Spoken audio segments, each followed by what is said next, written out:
உச்சி மயில மேகாட்டு கோவிலில கதை ஒன்று நடக்குதம்மா.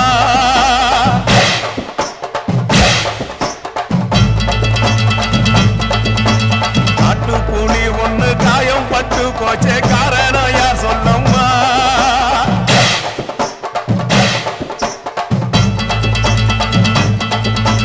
சாத்தாவோடு கையில் சத்தம் முழங்கிட தாயணி பொங்கிடம்மா. சாத்தாவோடு கையில் சத்தம் முழங்கிட தாயணி பொங்கிடம்மா. சூளக்காளியே அத்தா தாயே, சூளக்காளியே